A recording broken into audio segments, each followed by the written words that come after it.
On this episode of the Ask Mike Reinold Show, we talk about Jefferson curls, we talk about restoring terminal knee extension after surgery, and we talk about some compensations down the road in athletes. The Ask Mike Reinold Show. Helping people feel better, move better, and perform better.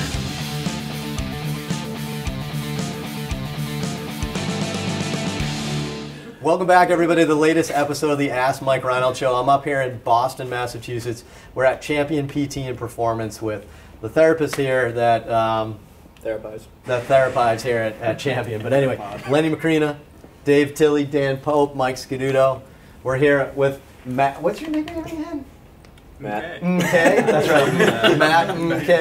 Matt Kelly from Dalhousie University. Out of Canada. Somewhere in Canada, sorry. Not good with that. But anyway, we're here answering some more questions, so got another great episode. Keep asking away. But Matt, why don't you start off with this week's first question? All right, first question is from Kramer from New York. No way. No way. From Kramer from New York? This question is specific for Lenny. Lenny, can you share with us how you feel this week after getting destroyed in fantasy football last weekend by Mike's team? What?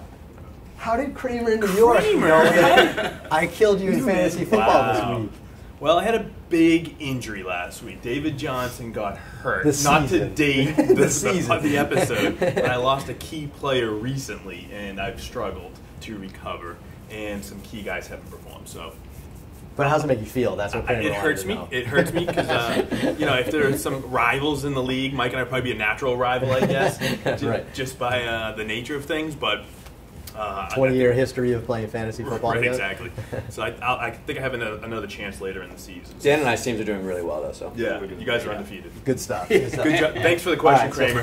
So I snuck that in. That was me. That wasn't really Kramer. All right, what do we got, Matt? Give me a real one. All right, Sean from Australia asks, "Hi there, Mike and the crew. I've been seeing a lot of people in the gym I work at implementing Jefferson curls into their training. My gut instinct is that the risk of this loaded stoop position far outweighs the benefits claimed for this exercise. Can you please give me your thoughts and advice?"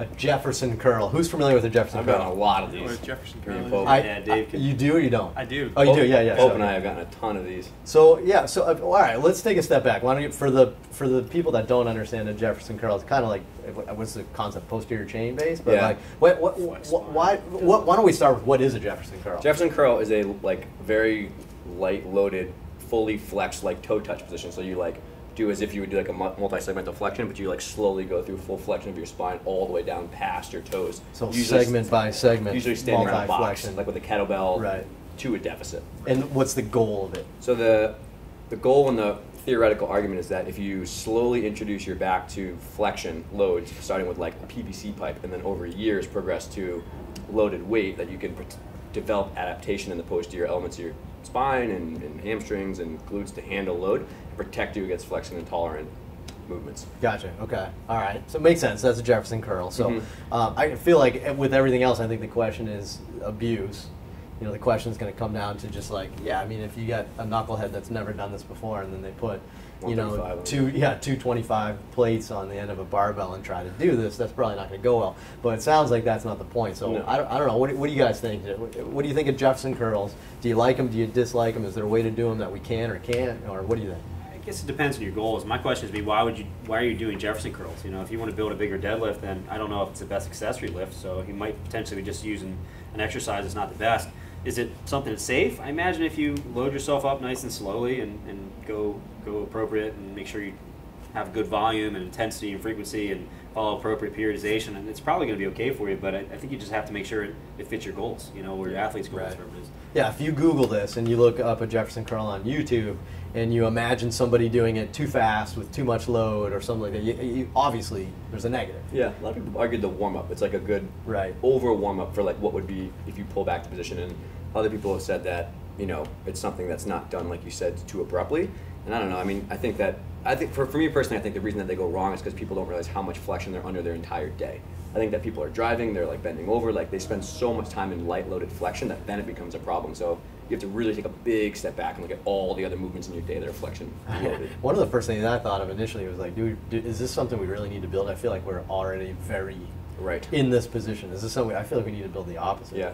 But I don't know. I mean, is there a reason why you would do it? I mean, I've had some conversations with other very well-known healthcare providers, and they would say that maybe it is a good warm-up. Maybe it's a better alternative warm-up than other exercises, but we don't know yet because I guess it's hard to compare. I'd say a warm-up because it's just mobility. Right.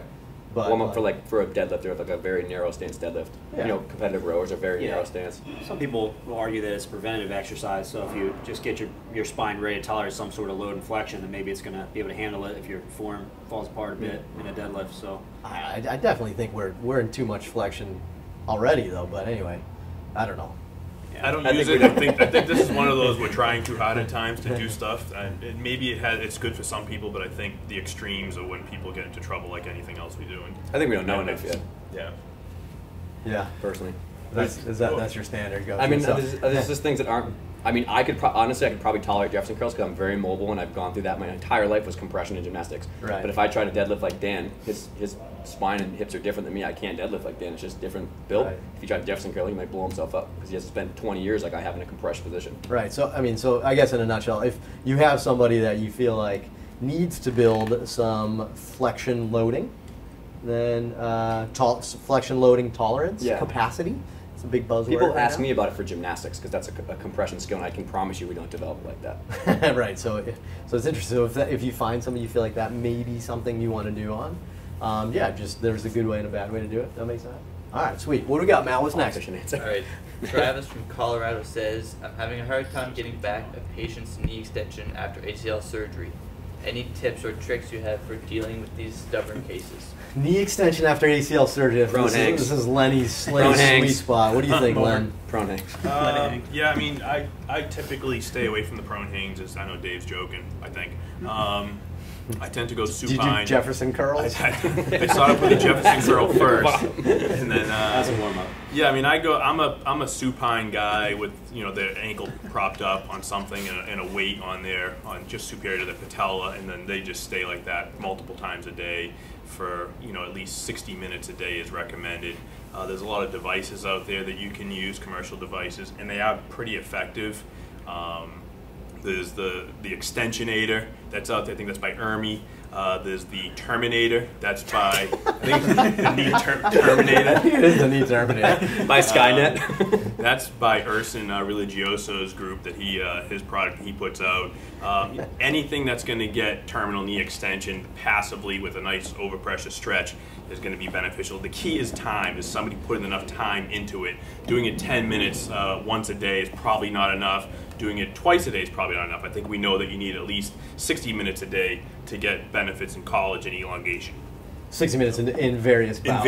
Yes, at least 60 minutes a day, yeah. So 4 15-minute sessions seems to be tolerable for most people. Yeah, so and then I would say too, though, I mean, our whole goal is to avoid that, right? So if you're struggling with people with losing terminal knee extension with ACL, maybe just the physician sending them too late, maybe they're not doing their homework, maybe you're not pushing them hard enough, but that's one of the first things. I mean, the first day we see them, it could be the day after surgery, they're propped up on a heel wedge with a weight on their leg, jam them down into extension. I think patella mobility too. You got to make sure that their retinaculum is moving, the patella is mobile, and they are educated on how to work on that stuff as well. And you got to get the knee to calm down. If you're too aggressive with your flexion and the knee gets all swollen and irritable, they're not gonna feel good walking. They'll walk with probably more of a flex knee gait, which is gonna promote even more loss of extension. So it's this big package. It's not just working on passive extension. It's the overall picture of the person. Nice. Anybody else? Any other tricks for knee extension? Yeah. Soft tissue, quad hamstring. I mean, gastroc hamstring maybe. Yeah. A little bit. Posterior chain soft tissue if they're guarding. Quad, get the quad going as best you can. Help extension. That's a good point. If you don't have volitional quad control, you're probably not getting into full extension quite a bit. I'm pretty sure that's been shown. I think there's a study. You could argue reciprocal inhibition too. Someone who can't fire their quad can't relax their hamstring. Right. Yeah, it's interesting. So I don't know. I think first step is avoid loss of motion, and then I think you got that. And then it sounds like if that doesn't work, then probably the next thing is that we may not be focusing on it enough. Maybe if you increase your duration, like Lenny kind of said, I think that might be helpful and stuff like that. So awesome, Matt. What do we got? What's number 3? Sean from New Jersey says, "Hey everyone, I'm a senior athletic training student working at a high school and currently have a football player who is 5.5 months out of an O's procedure. He is still showing compensation while squatting and running and shows weakness in isokinetic testing, although feeling normal. Do you have any recommendations for eliminating compensation patterns? How many months is he? 5.5. So 5.5 months of an OOTS procedure. Oot of an oats. All right, so an OATS procedure, an articular cartilage procedure, right? So I mean, I think this, what we're going to probably say goes for every knee surgery, right? But 5.5 months, what do you guys think? So maybe Mike, Dan, what do you guys think? Like, so somebody 5.5 months out of any knee surgery that has compensations, why do you think that might be? What do you think, Mike? Maybe they got stiff right after surgery. We didn't restore range of motion properly to begin with. See, last question. Right. I like how you tied that back together. Yeah. Are they doing Jefferson curls? It's like a Seinfeld episode. I'm a super range of guy. motion early and then getting strength in the quads and hamstrings back early could potentially lead to some of that stuff down the road. I feel like That's strength's a where you big start. one in athletes. So, I mean, Dan, you talk about this all the time. In rehab, a lot of times we get very good at doing basic rehab, and then we get good at doing advanced versions of basic rehab, and we miss the boat on just strength training sometimes. Yeah. Do you think that's part of it? Like, so 5.5 months after surgery, he's got compensations. Is he just not strong? I think that's huge, but it's kind of a spectrum, right? Like, I love working single-legged deadlifts and single-legged squats. I think that sets the foundation for all your jumping, your changing direction, everything else. So first and foremost, you probably need to have equal strength and symmetry with those two motions. And then from there, you have to start to slowly progress that towards more plyometric activities. Do we have the strength and conditioning down as a foundation? Does the movement look good? And once it looks good, now we have to start introducing some more plyometric activity. Is that looking symmetrical? Okay, now we'll introduce some more complexity, some more power, some more speed. Now we introduce some more change of direction work. We just slowly work our way up. Someone after an OATS procedure at 5.5 months, it's not fully looking good. That makes sense to me. They probably just need more time and more work and really good programming and periodization. I think it's probably going to take a little more time, more effort, and just being really smart about the way you approach it. I think if you think of an OATS, you need probably, in most knee surgeries, you need at least a year to kind of fully recover. 12 to 18 months is what we're seeing in the literature, and especially for our ACLs. Tim Hewitt talks about 2 years, and I know that's an ACL, but that's another complicated surgery where the quads become inhibited. I think the same thing with an OATS procedure. Is at least 12 to 18 months to get back. So 5.5 months, you said it best in your question, their isokinetic testing is down. I'm not surprised, but I think that's a good baseline. You know it's down.